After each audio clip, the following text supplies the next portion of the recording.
Bonsoir. Que le Seigneur vous bénisse. Que Dieu vous bénisse, mes frères. Je suis très heureuse de vous voir. Je sais que la plupart sont colombiens. Bien. Et vous êtes ici. Vous êtes ici car le Seigneur vous a donné une mission. C'est évangéliser les personnes. Les évangéliser avec des paroles, avec le témoignage, avec la vie de chacun, avec le bon exemple. Et je sais que Dieu, un jour, réalisera dans chaque nation, dans chaque pays, il réalisera de grandes églises. Aujourd'hui,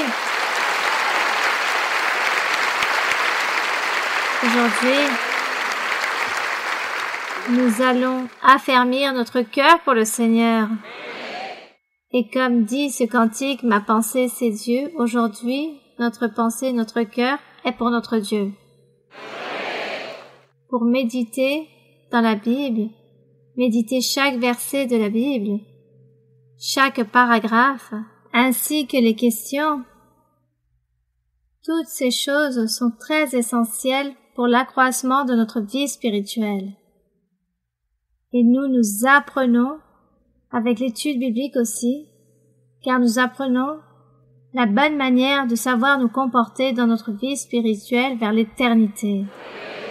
Je suis très heureuse d'être ici avec vous. Que mon Seigneur vous bénisse. Que Dieu vous bénisse, mes frères. Chers frères et sœurs, bonjour. Que Dieu vous bénisse. Quelle bénédiction si belle nous amène le Seigneur. Nous sommes heureux et contents parce qu'aujourd'hui, il y a une plus de bénédiction pour tous. Oui, bien sûr que oui, gloire au Seigneur. Je vous invite, frères et sœurs, à réaliser une prière. Nous allons prier notre Seigneur et nous allons disposer notre cœur. Comme notre sœur Marie-Louisa vient de le dire, nous allons ouvrir le cœur comme si on ouvrait un vase pour recevoir les bénédictions que Dieu va nous concéder. Gloire au Seigneur. Prions le Seigneur. Père éternel, Dieu de la gloire, Roi du ciel, tu es grand, Seigneur, tu es puissant. Tu es ce qu'il y a de plus beau, Père céleste. Aujourd'hui, nous sommes ici réunis pour toi et par toi, Seigneur, Dieu de la gloire. Et nous sommes heureux dans notre cœur. Notre âme est heureuse, notre cœur bat de joie, de beaucoup de contentement, parce qu'aujourd'hui, nous allons t'adorer, nous allons chanter, nous allons lire la Bible, et nous allons apprendre de ces merveilleuses études bibliques que tu nous as préparées, avec notre sœur Maria-Louisa, Seigneur. Merci, Seigneur, merci pour ta miséricorde. Aujourd'hui, nous ouvrons notre cœur pour toi, Dieu bien-aimé. Aujourd'hui, nous te remettons notre cœur, Dieu éternel. Tout cela, nous le faisons pour toi, Père bien-aimé, parce que tu as ce qu'il y a de plus beau dans la vie. Et nous t'adorons, nous te glorifions et nous te donnons tous nos remerciements pour ton amour et ta bonté, ta miséricorde. Tout cela, nous te l'exprimons, Seigneur, au nom de ton Fils bien-aimé, notre Seigneur Jésus-Christ. Amen. Gloire à notre Seigneur. Je vous invite à vous asseoir, frères et sœurs. Nous allons chanter à notre Seigneur, joyeux, heureux comme nous sommes, un hymne très beau, qui est l'hymne 245. Dieu prendra soin de toi. Oui, Dieu prend soin de nous. Où que nous allions, il est là, avec nous, il nous regarde. Ainsi, Dieu nous protège toujours. Il nous fait des promesses. Nous allons chanter l'hymne 245, Dieu prendra soin de toi.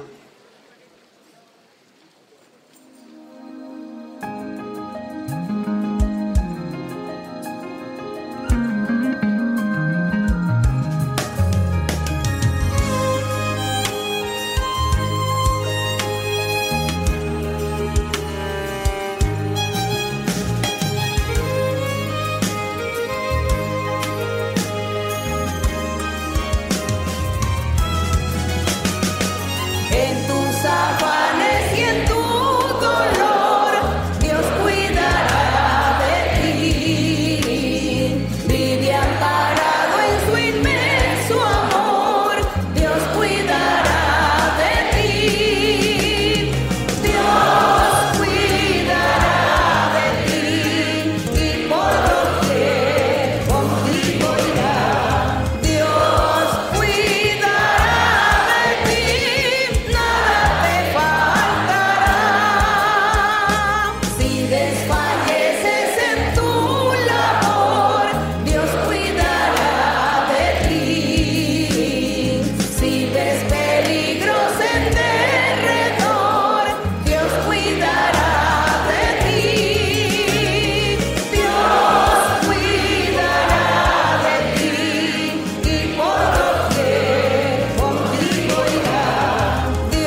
es grand, Seigneur.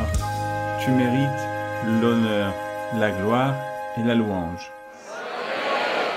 Nous voulons aujourd'hui profiter de ce moment pour saluer de manière très spéciale notre sœur Maria Luisa Piraquive. Sœur Maria Luisa, soyez la bienvenue à Barcelone. Bienvenue à cette ville qui vous reçoit aujourd'hui de tout son cœur. Nous vous aimons, sœur. Vous avez donné votre vie pour l'Église. Vous avez donné votre vie aux choses de Dieu. Que Dieu vous bénisse maintenant et toujours, sœur. De forts applaudissements pour notre sœur. Notre sœur Maria Luisa, leader spirituel de l'Église. Nous sommes très fiers de ce moment. Nous sommes très fiers parce que vous nous enseignez à aimer le Seigneur de tout notre cœur. Nous souhaitons la bienvenue aussi à notre frère César Eduardo Moreno, administrateur mondial de l'Église. Frère, vous êtes le bienvenu. Nous vous aimons aussi beaucoup, frère, vous qui suivez l'exemple de notre sœur, de son amour inconditionnel envers Dieu. Bienvenue, frère César Eduardo. Sœur Ángel Oviedo, vice-présidente de la Fondation internationale Maria Luisa de Moreno, bienvenue. Quelle joie de vous recevoir.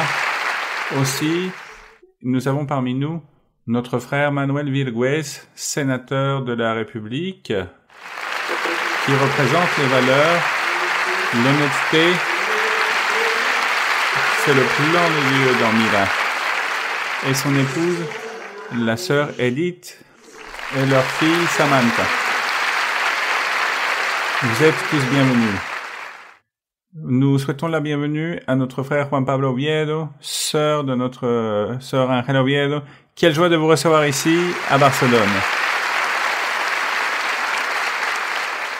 Et je profite aussi pour souhaiter la bienvenue à tous les pasteurs qui nous accompagnent aujourd'hui. Soyez tous les bienvenus. Nous voulons profiter pour saluer le superviseur de l'Église en Italie, notre frère Josué Tarazona, et son épouse, la sœur Gloria Rodriguez. Bienvenue à Barcelone. Nous vous recevons affectueusement. Nous souhaitons là aussi la bienvenue au superviseur des églises en France, notre frère Mauricio Gutiérrez, et son épouse, notre sœur Diana Sanchez. Vous êtes bienvenus, frères et sœurs. Quelle joie de vous avoir ici. Et maintenant, nous voulons saluer toutes les églises qui aujourd'hui sont rassemblées ici, qui viennent avec le cœur ouvert. Nous allons saluer aux frères de Girona. Où sont les frères de Girona? Vous êtes bienvenus, frères et sœurs. Et à votre pasteur, le frère Julian et son épouse qui nous accompagnent, l'église de Lleida. Les frères de Lleida, soyez tous bienvenus. Avec votre pasteur, le frère Jason et son épouse Andrea. Les frères de Reus, Tarragona. Bienvenue, soyez tous bienvenus. Votre pasteur, le frère Mauricio Orozco et son épouse Claudia. Aussi, nous saluons l'église et les frères de Venasque et de Huesca. Où sont les frères de Huesca et de Venasque? Soyez bienvenus.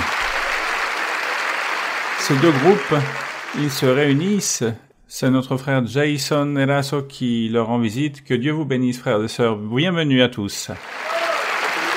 Et aussi, un groupe qui est ici, à la frontière, qui est de la France, qui s'appelle Perpignan. Où sont les frères de Perpignan?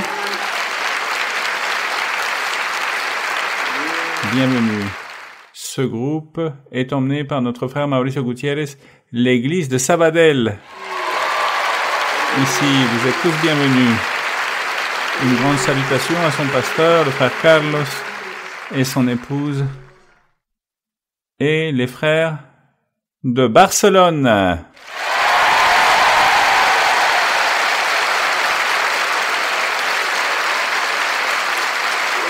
Et leur pasteur, le frère Julian et le frère Ricardo avec leurs épouses. Que Dieu vous bénisse, l'église du Dieu vivant. Où est-elle? Gloire au Seigneur, gloire au Seigneur.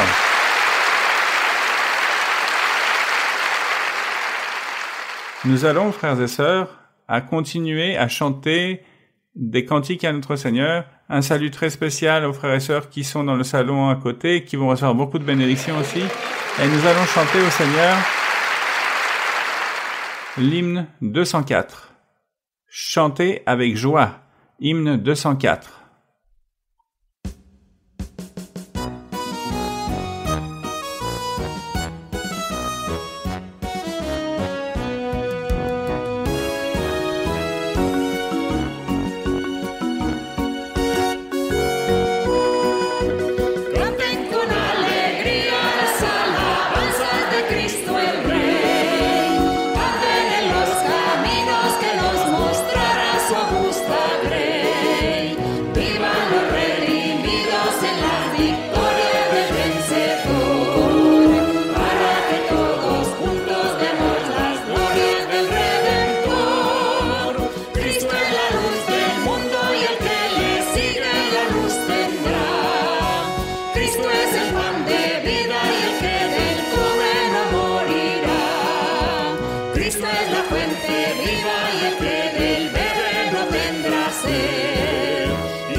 Béni soit notre Seigneur, loué soit notre Roi, notre Rédempteur, notre Seigneur Jésus-Christ, béni soit son nom. Je vous invite, mes frères, à ce que nous nous mettions debout. Nous allons chanter un cantique très beau à notre Dieu qui s'appelle « Qui est comme toi, Éternel ?»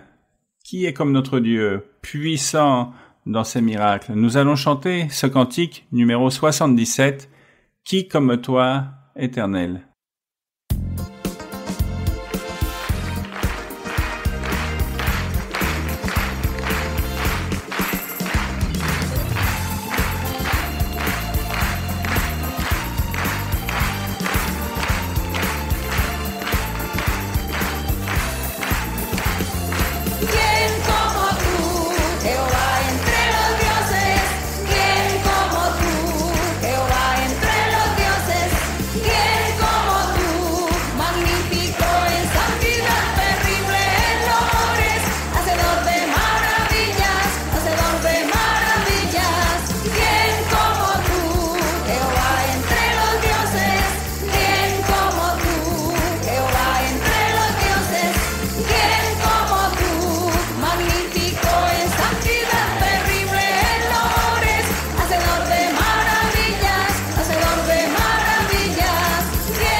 Béni et loué soit notre Seigneur.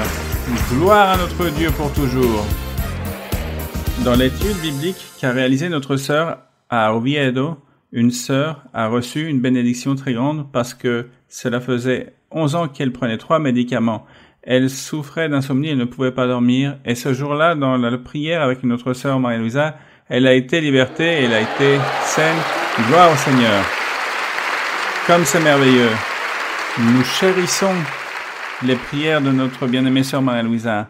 Nous sommes toujours bénis à travers elle. Nous allons chanter à notre Seigneur le cantique « L'Église Étienne », le cantique 52, « L'Église Étienne ».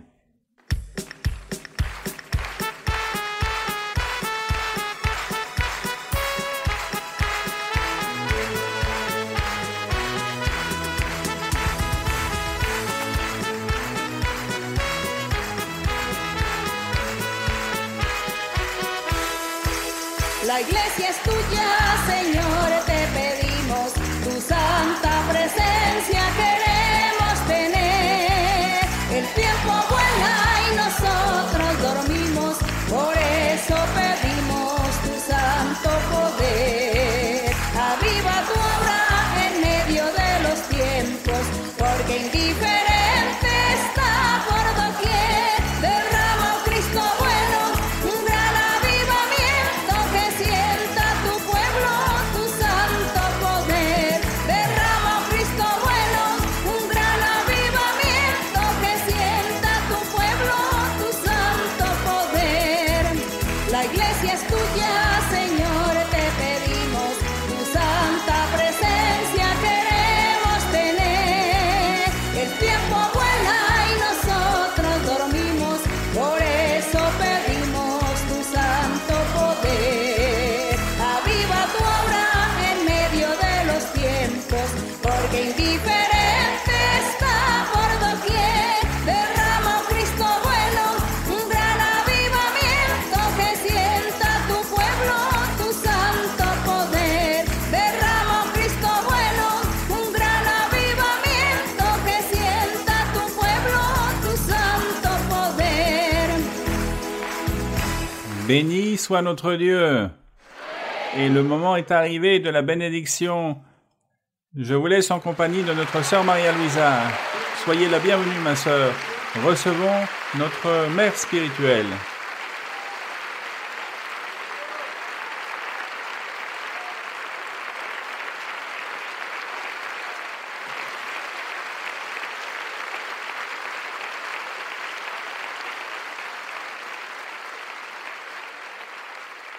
Que le Seigneur vous bénisse de nouveau. Que notre Dieu soit heureux avec nous. Très joyeux est le Seigneur lorsque nous chantons avec l'entendement. Lorsque nous pensons et réfléchissons ce que nous disons, ce que nous chantons, le message du cantique que porte l'hymne, le cantique. Aujourd'hui, nous voulons dire au Seigneur, merci, car il existe.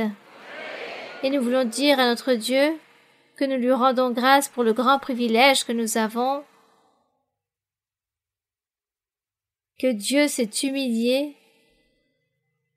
pour nous établir dans son chemin, pour nous donner ce grand privilège de pouvoir nous choisir pour réaliser ce travail d'évangéliser et que Dieu nous ait donné l'opportunité de connaître sa voix. Nous rendons grâce à notre Dieu. Nous remercions notre roi. Puissant est notre Dieu. Grand est l'Éternel. Et Dieu veut que toujours nous puissions le louer. Qu'à tout moment, nous marchions dans sa voie et que nous puissions lui plaire en tout. C'est pourquoi il est très nécessaire de lire la Bible 1 et 1000 fois. Car à chaque fois que nous la lisons, nous apprenons quelque chose de nouveau. Et nous nous affirmons encore plus dans la voie du Seigneur. Nous obtenons de la maturité dans notre vie spirituelle. Pouvez vous asseoir, mes frères et sœurs. Bien, donc avec cette même joie que nous avons, et je pense que vous aussi, nous allons lire dans le livre des Psaumes, chapitre 97. Nous allons méditer dans les Psaumes 97, les personnes qui ont apporté leur Bible. Et nous allons lire, et ensuite, nous donnerons place aux questions que vous avez apportées aujourd'hui. Bien, il est donc écrit dans les Psaumes 97. L'Éternel règne. Que la terre soit dans l'allégresse. Que les îles nombreuses se réjouissent. Ici, lorsque la terre est mentionnée, les psaumes font référence à tous les serviteurs du Seigneur. Ce pays ou cette terre nouvelle que le Seigneur est en train de nous offrir, où nous sommes en train de commencer à marcher dans une terre nouvelle, dans la voie du Seigneur. Et lorsqu'il est écrit que les îles nombreuses se réjouissent. Les psaumes font référence aux non-juifs, car anciennement les personnes n'appartenaient pas au peuple d'Israël. C'est pourquoi on les nommait les nations étrangères ou les îles, comme dans Ésaïe où le Seigneur dit que l'Évangile serait prêché à tous et que même les îles attendaient la loi de notre Dieu, faisant référence aux non-juifs, au reste des nations qui se trouvaient dans le monde, à toutes ces personnes qui n'étaient pas le peuple de Dieu ou le peuple d'Israël. Mais Dieu aussi avait des promesses pour toutes ces personnes et je pense que nous aussi nous nous incluons dans toutes ces personnes dites non-juifs, à toutes ces personnes aussi nommées îles. Puis, dans le verset 2, il est écrit « Les nuages et l'obscurité l'environnent, la justice et l'équité sont la base de son trône, du trône de notre Dieu. Le feu marche devant lui. » On parle ici du feu, et embrase alentour ses adversaires. Les ennemis de notre Dieu sont toutes ces personnes qui méprisent et maudissent Dieu, qui nient le nom de notre Dieu et deviennent alors l'ennemi de Dieu. Mais le Seigneur ici raconte que tout ira mal si ces personnes ne se repentissent pas, si ces personnes ne changent pas d'opinion un jour, alors le feu les embrasera et les détruira. C'est pourquoi nous rendons grâce au Seigneur du grand privilège que nous avons de marcher dans la voie accompagnée de la main de Dieu. Puis il est écrit, verset 4, « Ces éclairs illuminent le monde, la terre le voit et tremble. » Les montagnes se fondent. Ici, lorsqu'on nomme les montagnes, il ne s'agit pas de ces montagnes physiques, mais des grands gouverneurs, les grands rois, et chef du monde. Les montagnes se fondent comme la cire devant l'Éternel, devant le Seigneur de toute la terre. Les cieux publient sa justice, et tous les peuples voient sa gloire. Ici, lorsque le Seigneur Jésus-Christ est venu pour prêcher sa parole. Puis, les cieux furent les premiers qui ont vu le Seigneur. Et ensuite, lorsqu'il est arrivé sur terre, l'histoire raconte que tous les peuples ont vu la gloire du Seigneur et encore aujourd'hui la contemplent et la verront encore plus. Verset 7. Ils sont confus, tous ceux qui servent les images. Le Seigneur ici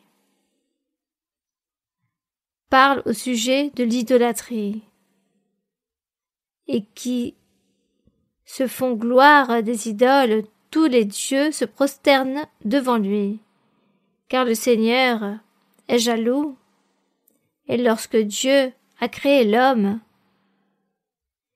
et que l'homme a commencé à se multiplier, à se développer sur la terre pour former son peuple, les gens se sont détournés et ont commencé à croire en des idoles, à créer leur propre Dieu, en réalisant leur propre Dieu avec tous les éléments et matériaux qu'ils trouvaient sur la terre pour réaliser et créer leur propre Dieu, pour les vénérer, pour se prosterner devant eux, en nommant les morts et de mauvais esprits, vénérant aussi tout ce qu'ils voyaient dans le ciel, la lune, les étoiles, le soleil.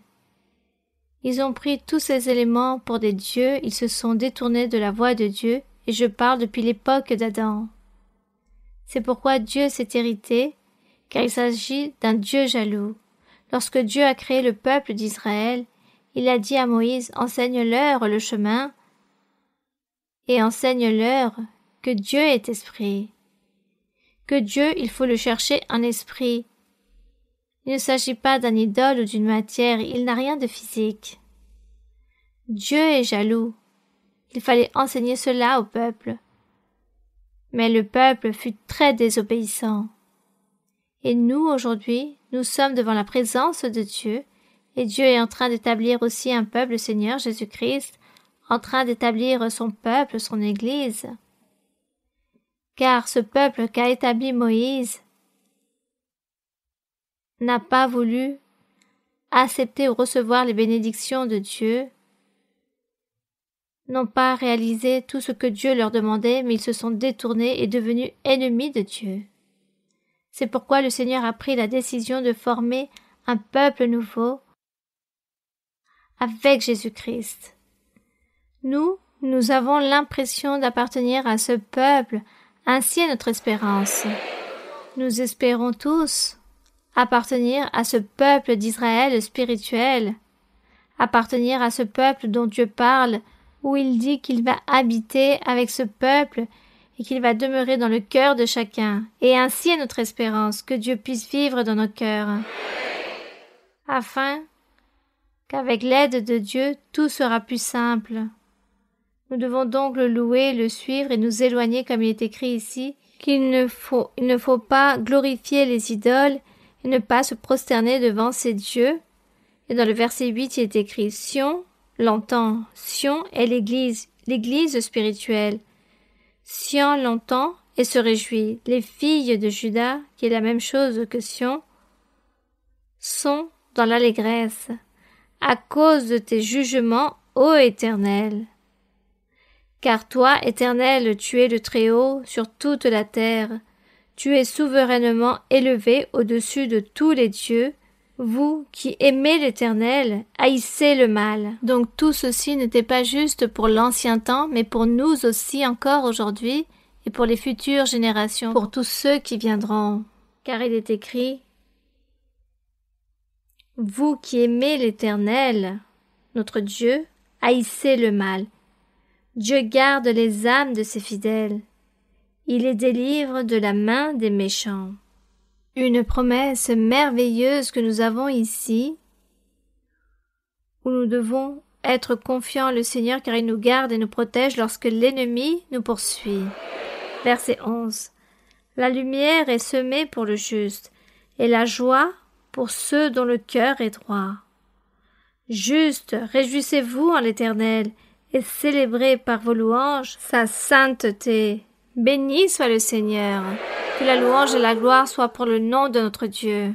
Et de cette façon, mes frères et sœurs, aujourd'hui, nous allons donc honorer le Seigneur avec les questions que vous avez apportées. Mais je ne sais pas si vous voulez que nous puissions chanter un cantique bien avant. Que pourrions-nous chanter au Seigneur?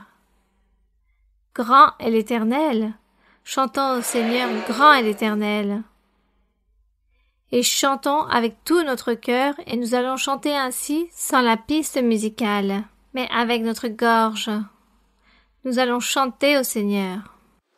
Grande es Jehová, y muy digno de ser alabado en la ciudad de nuestro Dios, en su monte santo, hermosa provincia, es el gozo de toda la tierra, es el monte de Sión, a los lados del norte la ciudad del gran rey, es el monte de Sión, a los lados del norte la ciudad del gran rey. Grande es Jehová y muy digno de ser alabado en la ciudad de nuestro Dios, en su monte santo, hermosa provincia, es el gozo de toda la tierra, es el monte de Sión, a los lados del norte la ciudad del gran rey, es el monte de Sión, a los lados del norte la ciudad del gran rey. Béni soit le Seigneur. Rendons grâce au Seigneur. Et de cette façon, nous allons donc maintenant commencer Nous allons donc commencer avec les questions que vous avez apportées. Nous allons donc commencer ici par le numéro 1, oui. Sœur Maria-Louisa, nous sommes heureux. Nous vous souhaitons la bienvenue ici à Barcelone, à vous et à toutes les personnes qui vous accompagnent. C'est une promesse accomplie de notre Dieu que nous allions vous voir en personne et que j'allais vous poser une question. Oui, ma sœur. Sœur Maria-Louisa, je veux faire référence au livre de Daniel, Oui. chapitre 12, verset 3. Oui, ma sœur. Je peux lire, sœur? Oui, ma sœur, allez-y. Daniel, chapitre 12, verset 3. Oui. Ceux qui auront été intelligents brilleront comme la splendeur du ciel. Et ceux qui auront enseigné la justice à la multitude brilleront comme les étoiles à toujours et à perpétuité. Sœur Maria-Louisa. Conformément au verset que nous venons de lire, je vois refléter votre vie et votre dévouement envers le Seigneur pour nous enseigner avec tant d'amour. Et voici ce que nous avons appris de vous. Pour cette raison, aujourd'hui, nous sommes heureux de que vous soyez notre mère spirituelle et leader. Que Dieu continue à vous soutenir et également à tous ceux qui prêchent la parole de Dieu pour que nous tous nous ayons l'opportunité de salut et de vie éternelle. Sœur Maria-Louisa, ma question en soi est ici où il est écrit comme les étoiles à toujours et à perpétuité. Car il est écrit, ceux qui auront été intelligents, il s'agit de la vision qu'eut Daniel pour les derniers temps. Il est donc écrit, dans le verset 3, ceux qui auront été intelligents, c'est-à-dire ceux qui sont déjà morts physiquement, brilleront comme la splendeur du ciel. Ici, on parle de la venue du Seigneur Jésus-Christ de nouveau, que le Seigneur viendra sur sa nuée, et lorsqu'il viendra sur sa nuée, et non pour marcher sur terre, mais sur sa nuée, et tous ceux qui sont morts en Jésus-Christ ressusciteront. Ils vont ressusciter et monteront pour recevoir le Seigneur, et tous ceux qui sont en train de vivre en ce temps, il s'agit des serviteurs du Seigneur, alors ces personnes seront transformées dans un corps glorieux et monteront dans la nuée pour recevoir le Seigneur. Voici ce que raconte ce verset, et dans le verset 2 il est écrit « Plusieurs de ceux qui dorment dans la poussière de la terre se réveilleront, les uns pour la vie éternelle et les autres pour l'opprobre, pour la honte éternelle, c'est-à-dire pour être châtiés. » Verset 3. Ceux qui auront été intelligents brilleront comme la splendeur du ciel. Tous ceux qui sont intelligents, c'est nous tous, car Dieu veut que nous soyons intelligents, sages et très instruits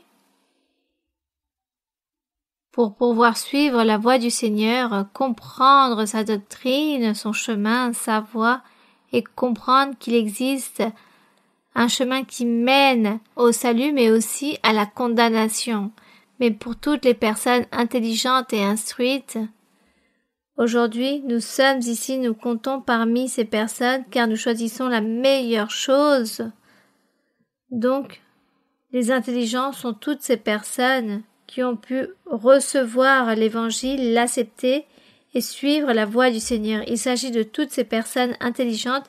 Et nous avons l'espérance que nous appartenons à ce groupe, au groupe des intelligents qui brilleront comme la splendeur du ciel, et ceux qui auront enseigné la justice, qui est la même chose, toutes les personnes qui évangélisent, à la multitude brilleront comme les étoiles à toujours et à perpétuité. C'est-à-dire qu'ils seront tous comparés, tous ces gens intelligents seront remplis de splendeur du ciel, et les personnes enseigneront l'Évangile et seront comparées comme toutes ces étoiles qui brilleront à perpétuité. Il s'agit du même groupe. Nous espérons que nous sommes ici appartenant à ces groupes merveilleux. Les intelligents, c'est la même chose que toutes les personnes qui enseignent la justice à toute la foule. Il s'agit de ces intelligents Et Dieu aura un endroit exceptionnel pour nous et nous brillerons comme les étoiles à toujours. Voici ce que dit le Seigneur. Nous devons donc chérir notre Dieu, nous devons chérir ce que Dieu a fait pour nous dans notre vie, de nous parler, de nous convaincre, de nous garder avec lui, de convertir notre cœur, de nous établir et nous donner un cœur humble qui aime Dieu, que nous voulons suivre sa voie, que nous soyons toujours en train d'appartenir à ce groupe et tout ira bien tous les jours de notre vie et à perpétuité. C'est cela. Bien, continuons. Bienvenue, Sœur Maria-Louise. Je viens de Barcelone. Je voudrais vous poser une question qui est liée à 2 livres différents de la Bible. Il s'agit du livre Cantique des Cantiques, chapitre 6, verset 1. Oui. Livre Cantique des Cantiques, chapitre 6, oui. Merci, sœur, parce que c'est une promesse accomplie depuis longtemps. Je viens de l'Église traditionnelle et c'est une promesse du Seigneur que je serai ici dans cette étude biblique. Est-ce que je peux lire, ma sœur? allez-y. Où est allé ton bien-aimé? Ou la plus belle des femmes? De quel côté ton bien-aimé s'est-il dirigé? Nous le chercherons avec toi. Et je voudrais lier ce passage avec un autre passage qui se trouve dans le premier livre des Corinthiens, chapitre 9, verset 24. Première épître des Corinthiens. 9, 24. Oui, oui, vous pouvez lire. Ne savez-vous pas que ceux qui courent dans le stade courent tous, mais qu'un seul remporte le prix, pourrait de manière à le remporter? Tous ceux qui combattent s'imposent toute espèce d'abstinence et ils le font pour obtenir une couronne corruptible, mais nous faisons-le pour une couronne incorruptible. Ma question, c'est que pour moi, ma motivation, c'est l'amour envers Dieu. Moi, je sais que j'ai Dieu en esprit et toujours Dieu me dit dans le prophétie, je suis auprès de toi. Mais pour moi, c'est très difficile de ne pas l'avoir physiquement. La course, la couronne et les prix. Plusieurs fois dans mes prières, je dis à notre Seigneur, la couronne et les prix, cela ne compte pas pour moi. Ce qui compte pour moi, c'est l'amour de Dieu. Lorsque j'ai commencé à venir à l'église, j'avais très peur parce que j'ai vécu plusieurs difficultés, des tribulations, des empêchements. Et en lisant les livres d'expérience, je réfléchissais et je disais, Dieu, ce que la sœur relate dans les livres, ce n'est certainement qu'un aperçu de tout ce qu'elle a dû vivre parce que je vous vois comme un exemple de courage et de bravoure. Sœur, comment obtenir ce courage lorsque véritablement obtenir un prix ou cette course n'est pas une motivation, ce n'est que l'amour envers Dieu et quand on n'a pas Dieu physiquement? Bien. Donc ce que je comprends de ce que vous êtes en train de dire, pour vous, c'est difficile de comprendre comment avoir Dieu en esprit? Oui, parce que le monde n'offre rien. Disons que le monde a enseigné à l'humanité que nous devons croire en quelque chose, que nous devons voir ou pouvoir toucher, palper quelque chose. Mais Dieu, nous n'avons pas besoin de l'avoir en tant que matière pour le palper, pour le toucher. Dieu, nous l'avons dans notre cœur. Quand réellement Dieu vient demeurer dans votre cœur, vous allez le ressentir et vous n'aurez plus ce besoin, disons, de vous mettre face à quelque chose de matériel ou physique et vous n'allez plus dire « j'ai besoin que Dieu n'est pas avec moi ». Comment cela? Parce que vous ne ressentez rien? Lorsque Dieu se trouve dans notre cœur, nous ressentons de la joie, de l'allégresse, du bonheur, vous voyez? Par exemple, comme avec l'amour, disons de l'amour dans un couple. Tous deux tombent amoureux et l'un ressent ce sentiment d'amour envers elle et vice-versa. Et la personne va dire « je ressens que je l'aime, je sais que je l'aime, je ne suis peut-être pas aussi proche d'elle, mais c'est quelque chose que je ressens ici à l'intérieur, c'est quelque chose d'abstrait qu'on ressent mais qu'on ne peut pas palper ou toucher réellement. » L'amour de Dieu, nous le ressentons lorsque Dieu vient demeurer dans notre cœur, lorsqu'il vient dans notre vie, lorsque Dieu nous accomplit les promesses, lorsque Dieu nous parle. Lorsque Dieu parle, Il touche notre âme, ce qu'il y a de plus profond dans notre être. Beaucoup de fois, les personnes même versent des larmes d'allégresse. Combien de fois nous avons pleuré lorsque Dieu nous parle à travers le don de la prophétie. Dieu nous parle à travers la prophétie et il s'agit du Saint-Esprit qui utilise la bouche de la personne pour parler, et comme il s'agit du Saint-Esprit qui utilise cette personne pour pouvoir parler, c'est pourquoi ce message entre dans notre être, car c'est Dieu qui parle. Lorsque nous, les êtres humains, nous parlons, nous n'allons pas émouvoir quelqu'un, tandis que Dieu, il nous émue avec ses promesses, avec ce qu'il nous dit, avec ce qu'il nous promet, avec ce qu'il nous conseille, avec ce qu'il nous dit, car il nous dit beaucoup de choses dans la prophétie. Là se trouve le Saint-Esprit en train de nous parler au plus profond de notre être, et nous ressentons cette joie, cette grande et belle émotion, et nous nous émouvons. Donc, continuez de l'avant, car vous allez vivre beaucoup d'expériences avec Dieu. Et Dieu se trouvera dans votre cœur, vous allez le ressentir, et n'aurez plus besoin de dire qu'il vous manque d'être face à quelque chose de physique et matériel. Fermez tout simplement vos yeux. Si vous voulez lever vos mains, fermez vos yeux, levez vos mains et vous dites: Seigneur, Dieu Tout-Puissant, Dieu qui a créé le ciel, la terre, tout l'univers, toi qui es le Père de notre Seigneur Jésus-Christ, notre Sauveur, je suis en train de te parler et je te demande que tu puisses m'exaucer ceci, cela, ou que tu me gardes, ou que tu me ôtes ce problème, cette affliction, cette tristesse, cette amertume. Priez ainsi, faites cela, et Dieu vous répondra. Car Dieu se trouve très proche de vous, en train de vous écouter. Il est en train de vous écouter. Alors, vous allez vivre cette expérience, et vous allez être très heureuse. Continuez de l'avant et je vous félicite car vous êtes en train de connaître cette voix du Seigneur. Merci, Sœur Maria Luisa, et que Dieu vous bénisse. Continuons, oui? Oui, continuons. Bonjour, sœur. Bienvenue à Barcelone. Je viens de l'église de Lleida. Retrouvez un salut cordial de tous les frères de Lleida. J'aimerais vous poser une question, sœur. Oui, mon frère. La question est basée sur l'évangile de Luc, versets de 4 à 6 et versets 8 et 9. Oui. Verset 4. Oui. Lorsqu'il eut cessé de parler, il dit à Simon: Avance en pleine mer et jetez vos filets pour pêcher. Simon lui répondit: Maître, nous avons travaillé toute la nuit sans rien prendre. Mais sur ta parole, je jetterai le filet. L'ayant jeté, ils prirent une grande quantité de poissons, et leur filet se rompait. Verset 8. Quand il vit cela, Simon-Pierre tomba aux genoux de Jésus et dit: Seigneur, retire-toi de moi, parce que je suis un homme pécheur. Car l'épouvante l'avait saisi, lui et tous ceux qui étaient avec lui, à cause de la pêche qu'ils avaient faite. Sœur, dans ces versets, je vois comment Simon a obéi au Seigneur malgré qu'il ait douté pendant un moment.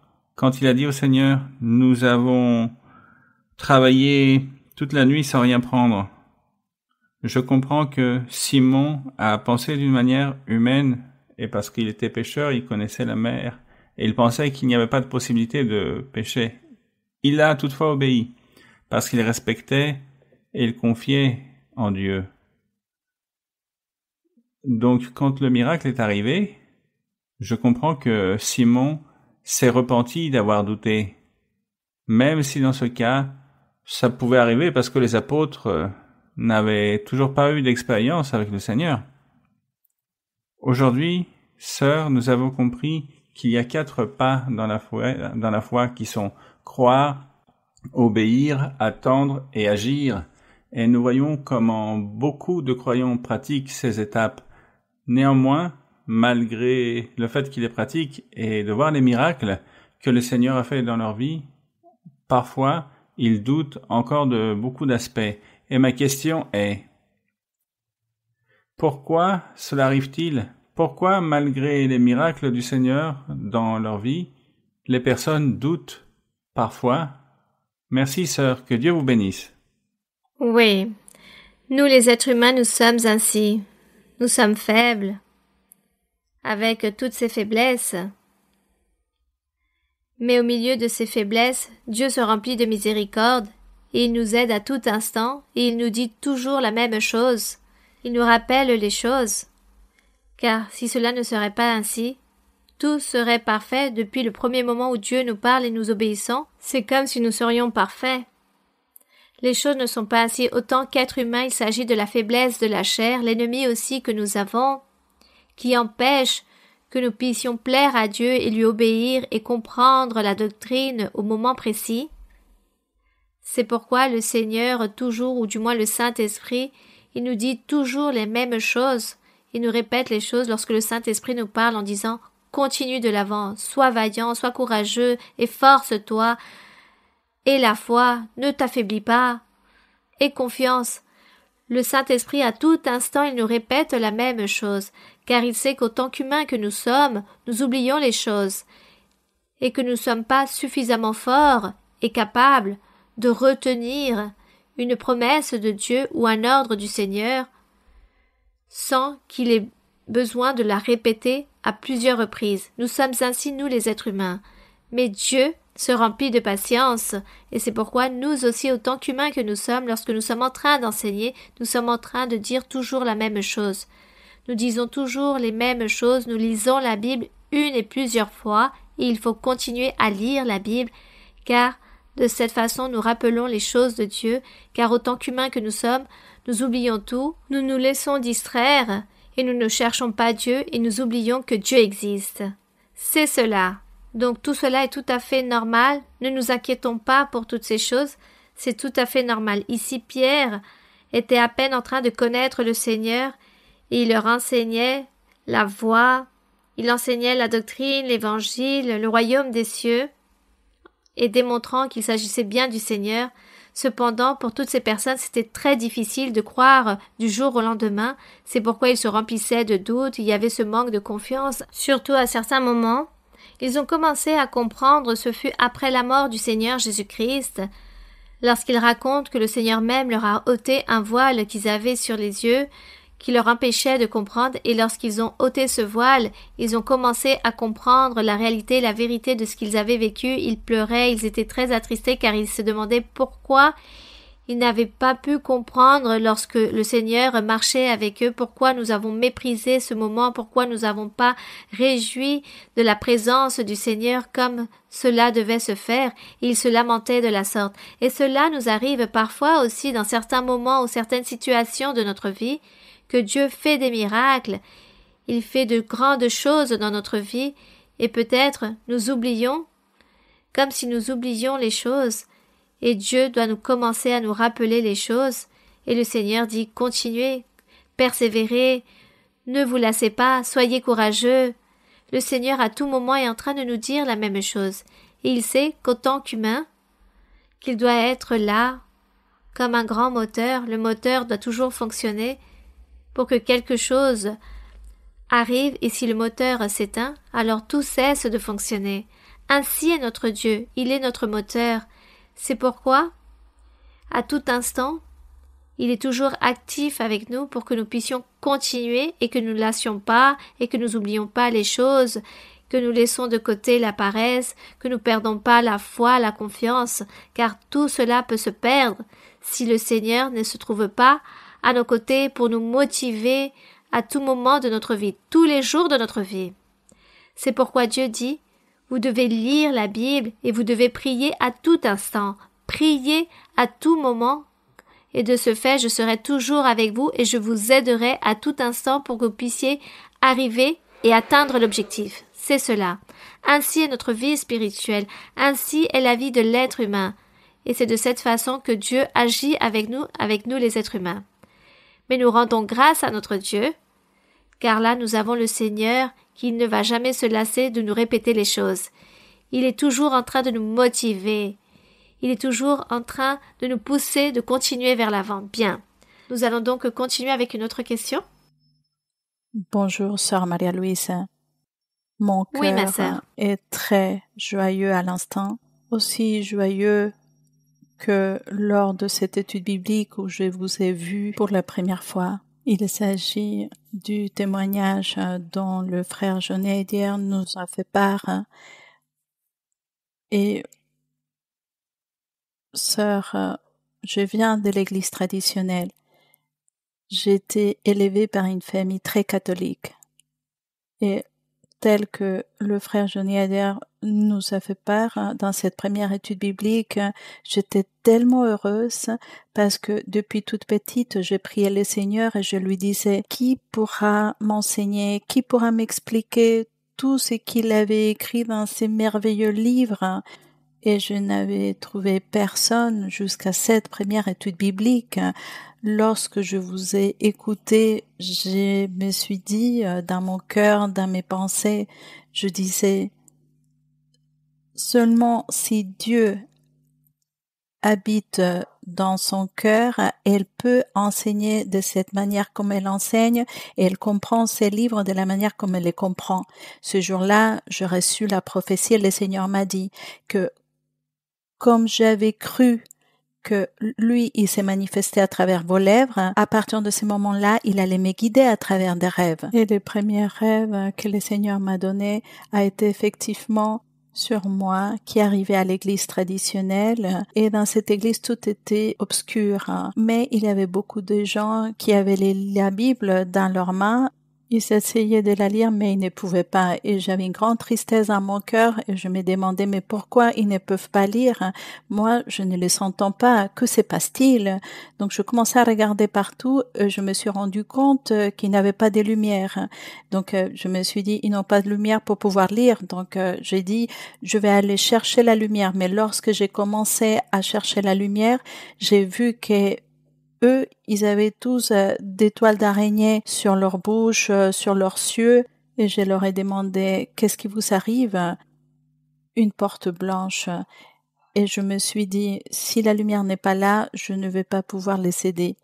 J'ouvris cette porte, sœur, et vous étiez assise avec la Bible, vous lisez la Bible, et sur le plafond, il y avait un trou où il y avait un rayon de lumière qui vous éclairait. Et vous m'avez dit, bienvenue, sœur. Et je vous ai dit, sœur, venez, vous êtes la personne de l'étude biblique d'hier, venez avec moi et nous enseignons à tous ces frères et sœurs ce que vous m'avez enseigné. Et vous m'avez dit, non, c'est votre temps. Après, vous allez vous occuper de ces personnes. Eh Après, bien, je me quel suis devoir réveillée. vous a donné le Seigneur?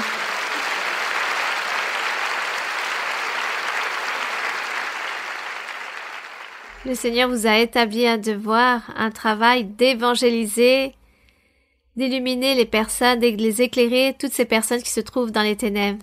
Nous rendons grâce au Seigneur. C'est merveilleux cette révélation que Dieu a envoyée à notre sœur pour continuer et suivre la voie du Seigneur. Sœur, Oui, ma sœur. Sœur, j'étais une femme stérile. Avec mon époux, pendant longtemps, nous avons cherché à avoir un enfant, mais les médecins, pendant des années, nous ont fait des tests à tous les deux et finalement, les médecins nous ont dit qu'ils n'avaient rien à faire, qu'il fallait mettre en place un processus médical différent. Je priais le Seigneur en pleurant. Et je disais au Seigneur, ne le permets pas, je sais que tu as du pouvoir. Et le Seigneur, à travers son Saint-Esprit, dans sa sainte prophétie, m'a dit, et tu as vu que je mets à tout une limite. Lorsque tu seras dans une étude biblique, lorsque ma servante bien-aimée priera pour les maladies, tu vas mettre tes mains sur ton ventre, tu vas me demander de guérir ce que je n'ai pas permis d'être aperçu par la science. Et j'ai cru. Et dans cette étude biblique, quand vous avez prié pour guérison, j'ai fait tel que le Seigneur me l'a ordonné. Et à ce moment-là, j'ai senti une douleur tellement forte dans mon ventre que j'aurais dû appeler une ambulance. Cette douleur a été tellement forte que je devais m'asseoir. Et j'ai dit, Seigneur, c'est toi qui m'as guéri à travers la parole de ta servante bien-aimée. Gloire à Dieu.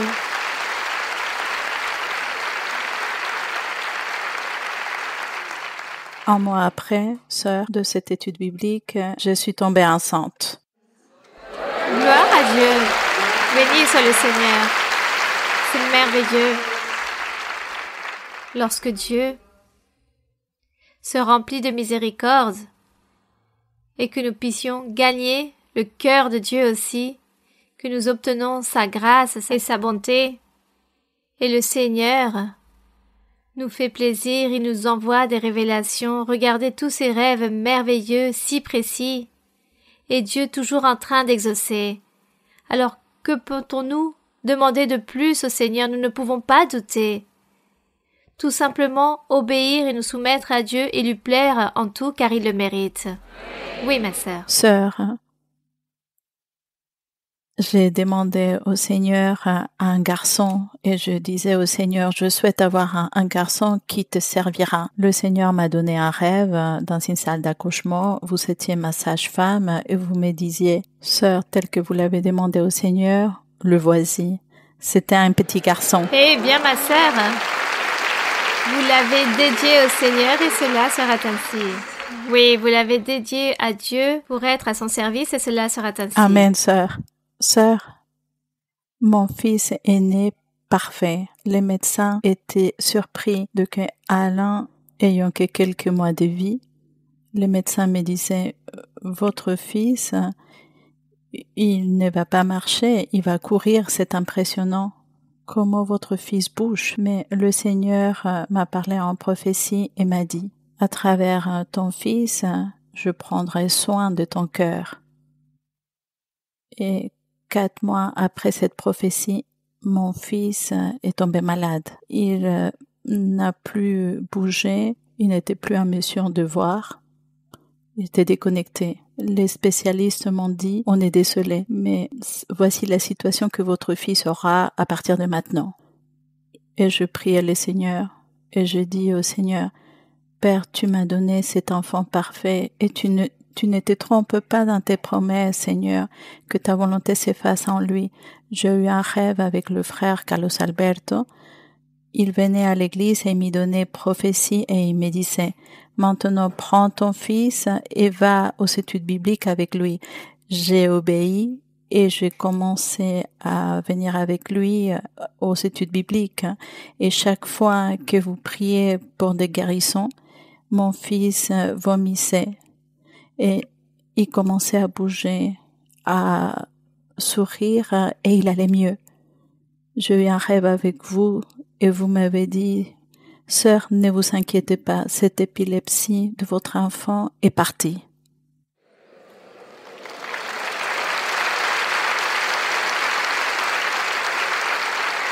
Et vous m'avez dit, sœur, lorsque vous avez besoin de moi, téléphonez-moi et vous m'avez donné la Bible. Et la Bible était couverte d'or et vous m'avez dit, mon téléphone est là, appelez-moi. Et j'ai compris, mon fils, il a 9 ans aujourd'hui, il continue à souffrir de convulsions et d'épilepsie. Cela a été notre grand problème, cette situation d'handicap. Donc, sœur, je voudrais vous demander, le Seigneur m'a dit, ne sois pas triste parce que tu me connais, que dans ces épisodes que je lui permets de vivre, tu ne sais pas ce que je lui permets de voir, d'expérimenter. Le Seigneur m'a libérée lorsqu'il m'a dit cela, car pour moi c'était très difficile de le voir dans cette situation et à partir de cette prophétie, le Seigneur m'a libérée. Le Seigneur m'a donné les dons de guérison et donc je lui impose les mains et l'épilepsie s'arrête. Sœur, je voudrais vous demander si vous pouvez à la fin, dans la prière, si vous pouvez prier, s'il vous plaît, pour l'épilepsie. Bon, ma sœur, priez et aussi lisez la Bible. Continuez à lire la Bible, car Dieu veut que vous lisez la Bible. Et là, vous allez trouver beaucoup de secrets, beaucoup de paroles de consolation pour votre cœur, pour votre vie. Et continuez à imposer les mains à votre enfant et soyez confiante que le Seigneur va accomplir cette promesse qu'il vous a faite et tout sera parfait, car tout ce que Dieu fait, c'est parfait. Alors continuez à y croire, soyez confiante, continuez à y croire, continuez de l'avant, oui. Sœur, j'aurais une question, s'il vous plaît, de la Bible. Nous savons que par doctrine, Dieu donne le baptême du Saint-Esprit par sa miséricorde, et non parce qu'une personne est parfaite. mais plutôt pour que ces cœurs croient en Dieu et cherchent cette perfection. Mais jusqu'à quel point nous nous justifions pour cette raison et nous justifions notre mauvaise manière de vivre devant Dieu et nous devenons permissifs dans nos actions, dans notre comportement désagréable devant Dieu, car comme nous savons que le baptême ce n'est pas pour les personnes parfaites, donc nous restons tranquilles et pour cela nous récidivons dans cette vie désorganisée. Espérons que le Seigneur donne le baptême du Saint-Esprit et que ce soit lui qui fait les changements. Donc le baptême avec le Saint-Esprit, c'est le signe, il s'agit des arts du salut, le signe que Dieu a établi pour que les personnes dans le monde puissent identifier la vérité de Dieu, la véritable Église, le vrai chemin de Dieu. Le signe, c'était que les personnes allaient parler dans d'autres langues, qu'il y aurait aussi l'imposition des mains, des guérisons, beaucoup de miracles. Ça allait être le signe pour que les personnes puissent connaître la véritable Église. Donc, les autres églises qui disent être chrétiennes, mais qui ne pratiquent pas et ne parlent pas du Saint-Esprit et Dieu ne se manifeste pas, alors cela signifie que les personnes ne marchent pas dans la voie de la vérité. Nous savons que nous marchons dans le chemin correct à travers toutes les manifestations que Dieu a faites dans nos vies. Il a envoyé le Saint-Esprit, peut-être non à tous encore, mais n'importe quel jour, Dieu puisse nous donner cette grande bénédiction pour tous ceux qui ne l'ont pas encore reçue, et toujours attendre le Seigneur, et aussi les expériences spirituelles que les frères et sœurs vivent, cela fait que nous croyons que nous marchons dans la bonne voie, dans la vérité. Et ensuite, après avoir reçu les choses spirituelles et dons spirituels que Dieu donne, c'est pour que la personne aussi aille se perfectionner, commence à changer, commence à transformer sa vie et plaît au Seigneur. Il s'agit de tout un processus. Notre vie spirituelle, c'est un processus de progression pour que nous puissions arriver à un grade supérieur dans notre vie spirituelle. Donc nous devons tous continuer, persévérer. Certaines personnes triomphent très rapidement, d'autres prennent plus de temps. Il y a des personnes qui persistent dans leurs péchés et d'autres qui en renoncent très vite. Donc peu importe la raison, les gens se trouvent dans ces conditions.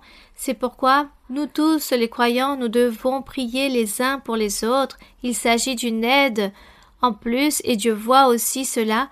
Et c'est pourquoi Dieu dit toujours que nous devons prier pour les autres, imposer les mains afin que Dieu libère, délivre et ôte tous ces empêchements ou tous les liens que la personne puisse avoir qui lui empêchent de changer sa vie, même si la personne a reçu le Saint-Esprit mais n'arrive pas à changer sa vie, car il existe beaucoup d'obstacles, car l'ennemi établit beaucoup de choses, mais Dieu les connaît. Donc nous, ce que nous faisons, c'est prier et nous accomplissons avec tous les commandements que Dieu nous donne d'imposer les mains, de prier les uns pour les autres et demander au Seigneur pour les personnes et les enseignements pour voir si la personne aussi comprend, que la personne ne soit pas obstinée, capricieuse ou ne continue pas dans son péché, que la personne change. Voici ce que nous faisons à tout instant. Mais nous n'allons pas non plus culpabiliser une personne en disant « Mais comme tu as maintenant reçu le Saint-Esprit, maintenant tu dois rester là, sans rien faire et toujours justifier que cela est suffisant. » Non. Nous continuons dans la lutte à tout instant, car à une personne il peut lui arriver une chose, à une autre chose. D'autres sont plus forts, d'autres plus faibles, d'autres comprennent, d'autres non. Donc, nous devons nous aider tous ensemble avec les dons spirituels. Nous nous aidons afin que Dieu puisse nous aider à progresser, nous délivre et nous ôte tous ces chaînes, tous ces liens et que nous puissions ainsi arriver tous et atteindre ce but que Dieu veut, ce Dieu de bénédiction.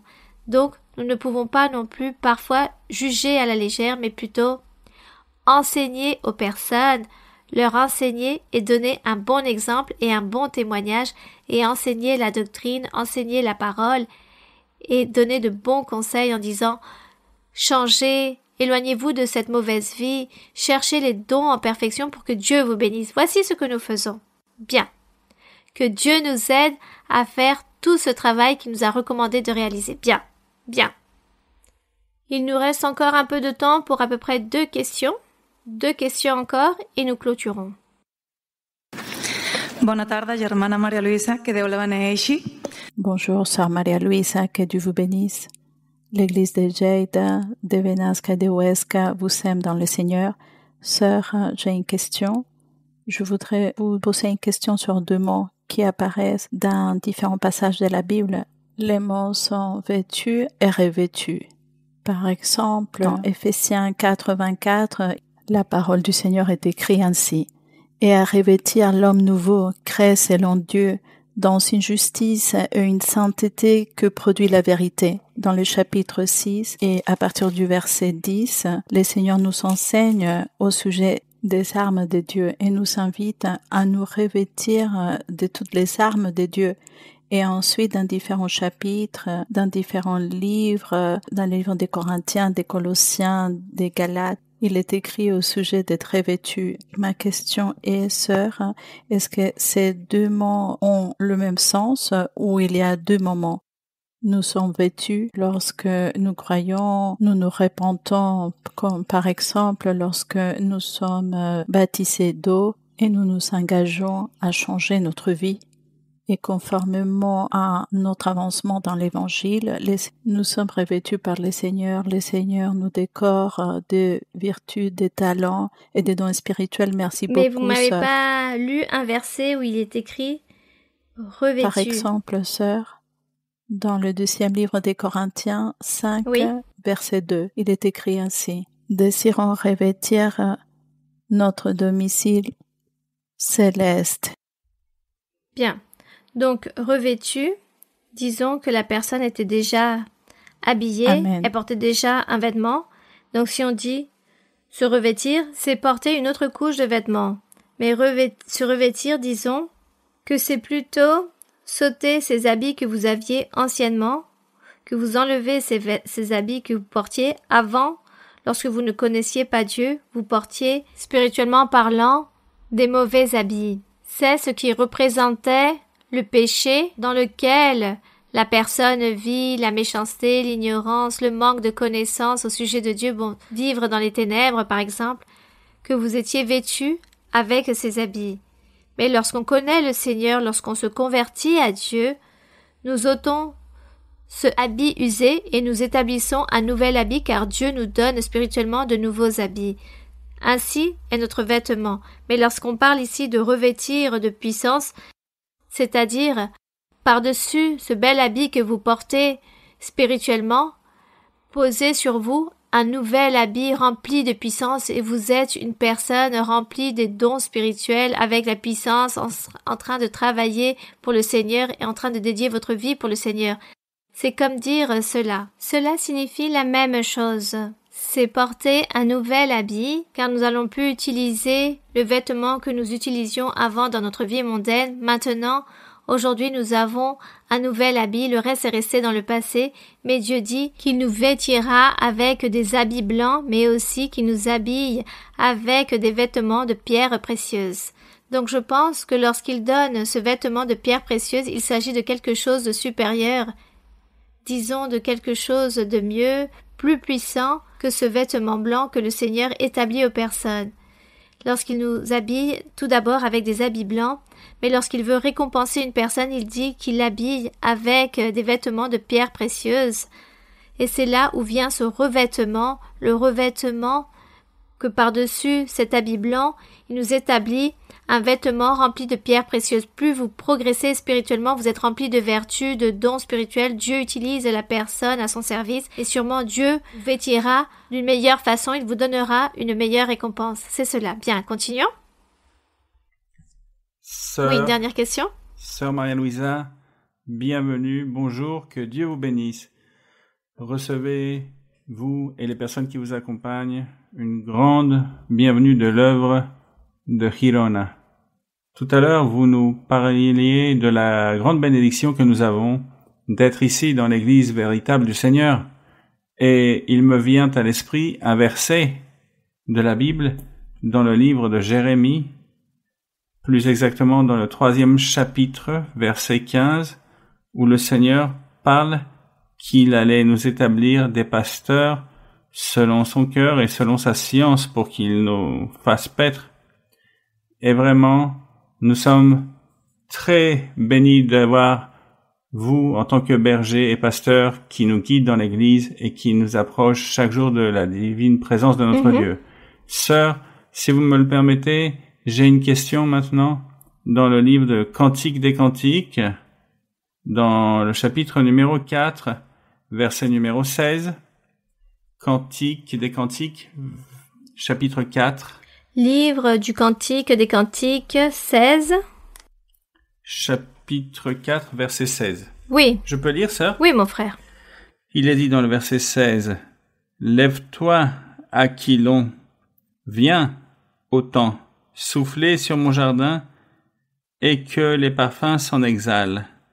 Que mon bien-aimé entre dans son jardin, et qu'il mange de ses fruits excellents. » Ma question, sœur, est pourquoi Dieu, à travers de Salomon, a utilisé ces noms de Aquilon et de Autan, alors qu'il s'agit de représentation de l'Église et de notre Seigneur Jésus-Christ. Merci, sœur, et que le Seigneur continue à vous bénir. En fait, ici, il est en train de parler d'Aquilon et Autan. Il s'agit de vent qui porte ce nom. Il s'agit de vent spécial qui porte ce nom, car ici il est écrit « souffler sur mon jardin » et qu'il puisse souffler dans le jardin. Aquilon et Autan, il ne fait aucune référence au Seigneur Jésus-Christ. Il s'agit de vent qui porte ce nom et qu'il souffle sur le jardin de Dieu afin que les parfums s'en exhalent de ce jardin, tous ces parfums, toutes ces odeurs, tous ces arômes qui s'y trouvent. C'est pourquoi il est écrit que mon bien-aimé entre dans son jardin, c'est-à-dire dans l'église du Seigneur. La bien-aimée, c'est l'église du Seigneur, et qu'il mange de ses fruits excellents. Car ici, il y a cette exaltation, il y a cette invitation à tous ces vents qu'ils viennent pour souffler sur le jardin, et en faisant cela, tous les pétales, toutes les fleurs bougent et sortent tous ces aromates afin que cette bien-aimée vienne goûter de ces bons fruits et réjouir de cet arôme, de ce parfum que donnent tous ces fruits et toutes ces fleurs qui se trouvent dans ce jardin. Il s'agit d'une manière poétique, car ainsi le Seigneur s'exprime pour parler de son Église. Merci, Bien. sœur, que Dieu continue à vous bénir. Nous rendons donc grâce au Seigneur. Aujourd'hui, nous allons lui rendre grâce et comme toujours, nous voudrions continuer cette étude biblique, mais nous ne pouvons pas, car le lieu ne nous appartient pas.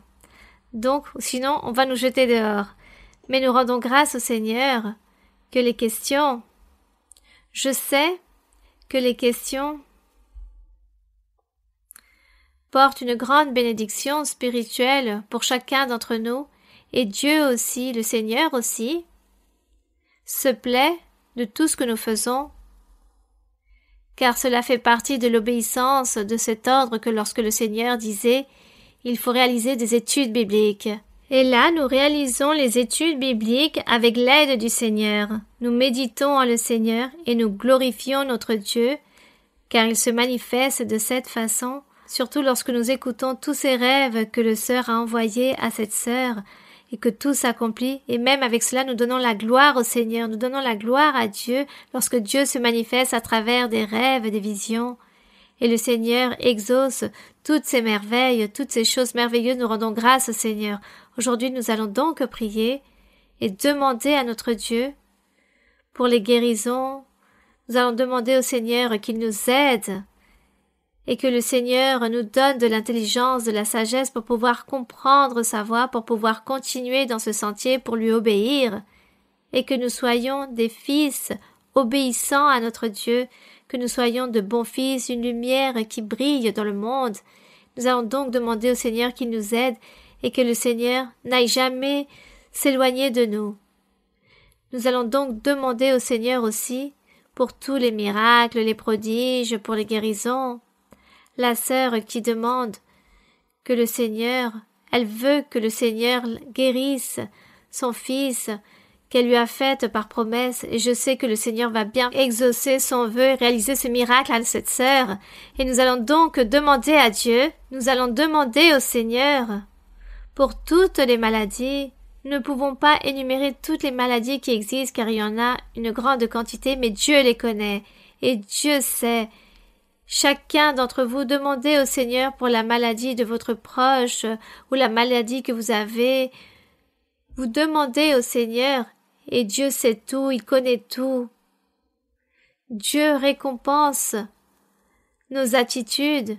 Nous voulons que Dieu réalise des miracles dans nos vies et voici ce que le Seigneur voit dans notre cœur. Nous allons donc prier le Seigneur et demander avec tout notre être. Père Saint, Père Céleste, au nom de notre Seigneur Jésus-Christ, ton Fils bien-aimé, nous te demandons, mon Seigneur, qu'aujourd'hui, tu écoutes notre prière, notre supplique, toutes nos pétitions.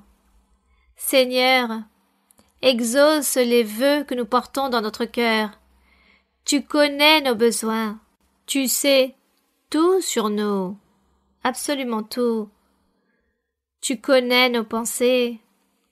Tu sais déjà ce que nous allons faire demain. Tu le sais absolument tout. Tu peux tout faire, mon Seigneur. Nous connaissons ta miséricorde qui est grande, ton amour, au sujet de tes promesses glorieuses, de ta parole qui est ferme, tes promesses fidèles et véritables.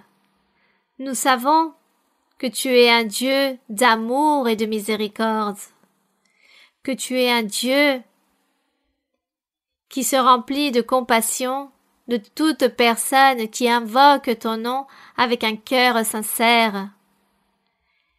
Nous savons que tu nous aides, que tu ôtes toutes les afflictions. Nous savons que tu es un Dieu d'amour, de miséricorde et de pardon, mon Père Saint. Au nom glorieux de Jésus-Christ, ton Fils bien-aimé, nous te demandons aujourd'hui que tu tendes ta main toute-puissante, qui guérit, pour réaliser des miracles et des prodiges dans les différentes personnes qui ont tout âge, peu importe l'âge, qui sont atteints de certaines maladies, Seigneur. Tu sais qu'il existe beaucoup de maladies. Et les personnes qui se trouvent malades et qui clament ton nom en ce moment même, qui te supplient pour leur santé, qui te demandent de les guérir, qui croient et qui sont confiants que toi, Seigneur, tu leur donneras une guérison, que tu vas les purifier, que tu vas les délivrer, et que tu vas aussi réprimander les sorcelleries, les envoûtements, tu vas ôter les malédictions du diable et que tu vas détruire le mal, tu ôteras la maladie de l'épilepsie, du syndrome de Down, toutes ces personnes qui se trouvent dans des fauteuils roulants, toutes ces personnes qui n'arrivent pas à réfléchir correctement, toutes ces personnes qui ne peuvent pas parler correctement, qui sont immobiles, tant de maladies qui existent, mon Seigneur, mon Père bien-aimé, au nom glorieux de ton Fils bien-aimé, nous te demandons que tu te remplisses de miséricorde et que tu sois en train de donner la guérison. Guéris toute maladie, mon Seigneur. Ne regarde pas la foi, le cœur de la personne, mais ta miséricorde, Seigneur, ton amour, ton pardon, tes promesses qui sont fidèles, qui sont véritables. Nous croyons en toi, mon Seigneur, nous sommes confiants en ton amour. Seigneur, descends avec toute ta puissance, envoie ta puissance et guéris, purifie, libère, délivre, mon Seigneur, ôte les malédictions, mon Seigneur. Romps toutes les chaînes, détruis tous les liens diaboliques et détruis cette œuvre de l'ennemi. Détruis-la, Seigneur. Mon Père Saint, tends ta main, mon Seigneur. Envoie aussi la puissance du Saint-Esprit.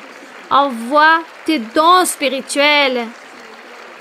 Envoie les dons spirituels, mon Père bien-aimé, et la puissance du Saint-Esprit. Et baptise, libère et purifie. Ôte toute non-croyance, ôte tout doute, ôte l'obstination des cœurs, la dureté des cœurs, ôte tout voile, toute chaîne, délie, Seigneur. Détruis les chaînes, mon Seigneur. Détruis tous ces liens, tous ces obstacles. Chasse le mal, libère mon Seigneur, détruis toutes ces chaînes, envoie de ta puissance mon Seigneur, envoie la puissance du Très-Haut mon Père Saint. Nous te louons mon Seigneur, Dieu du ciel et de la terre, nous te donnons l'honneur, la gloire et la louange. Ôte tout doute, enlève la non-croyance. Et toi mon Seigneur, manifeste-toi. Au nom de ton Fils bien-aimé, notre Seigneur Jésus-Christ, et baptise, mon Seigneur, envoie les dons spirituels et le baptême avec ton Saint-Esprit. Donne la guérison et la délivrance. Délie, Seigneur, ôte les colères et les irritations, détruis l'œuvre de l'ennemi. Réalise des miracles, mon Seigneur, réalise des prodiges, mon Seigneur, car tu es puissant, tu es amour et tu es miséricorde. Merci mon Père bien-aimé, merci Seigneur pour la délivrance et les guérisons. Merci mon Seigneur. Je suis en train de tout voir et de tout écouter. Les guérisons viennent et la délivrance arrive et je me manifesterai. Viendra le bonheur, l'allégresse. Vous serez remplis de la puissance du Très-Haut, vous serez confiants et vous me chercherez. Et vous me louerez, car je serai très proche de vous. Et maintenant je suis très proche. Il y a beaucoup de bénédictions, de triomphes et de victoires j'ai donné aujourd'hui, et beaucoup de changements. Beaucoup de vies seront transformées, car je suis en train d'ôter des liens, je suis en train de détruire les chaînes. L'œuvre de l'ennemi, je suis en train de la détruire, et je suis en train de bénir beaucoup de personnes.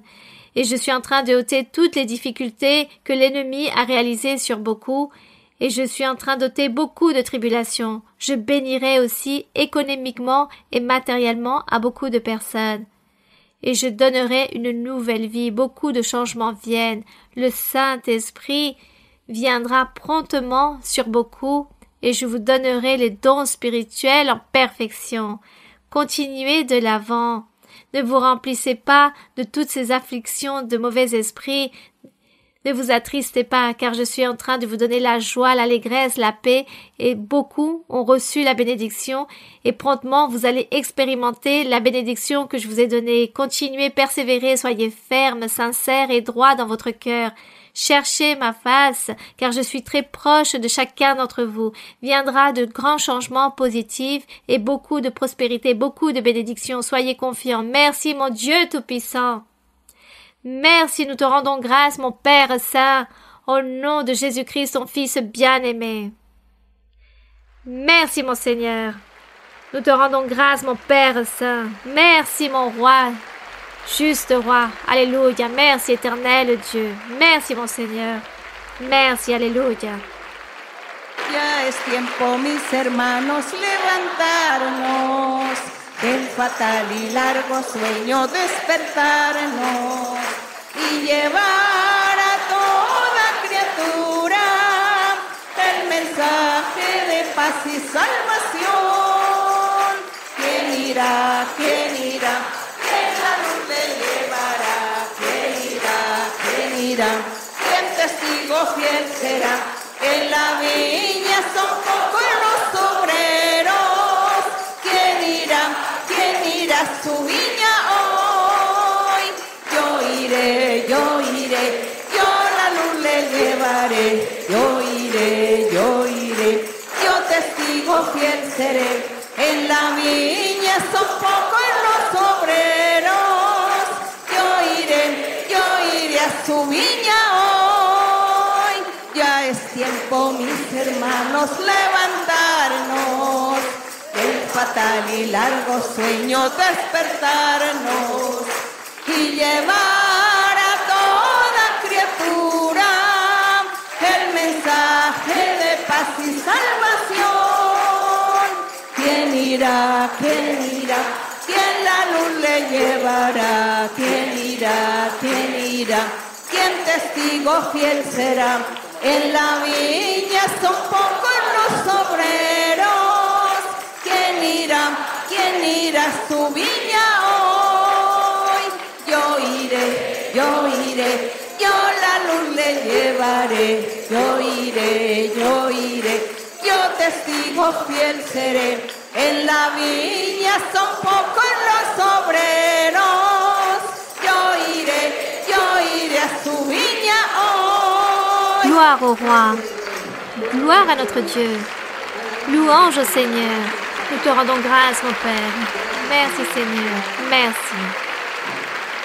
Toma por favor mi mano, Señor, contigo quiero ir, con sangre aquí pagaste por mí, te quiero hoy servir, anhelo poder lo malo vencer y en santidad vivir. Toma por favor mi mano, Señor, contigo quiero ir. Toma por favor mi mano, Señor, contigo quiero ir. Con sangre aquí pagaste por mí, te quiero hoy servir. Anhelo poder lo malo vencer y en santidad vivir. Toma por favor mi mano, Señor, contigo quiero ir. Gloire à Dieu. Louange au Seigneur. Nous rendons grâce au Seigneur. Merci beaucoup. Merci mes très chers frères et très chères sœurs. D'ici, de Barcelone et des villes d'à côté. Merci beaucoup. Que Dieu vous bénisse grandement. Là-bas aussi, ceux qui se trouvent dans l'autre espace, que Dieu vous bénisse. Ainsi que toutes les personnes qui sont en train de nous voir dans cette vidéo, que Dieu vous bénisse grandement. Et la promesse aussi est pour vous tous. Que Dieu vous bénisse, mes frères et sœurs, et à très bientôt. Merci.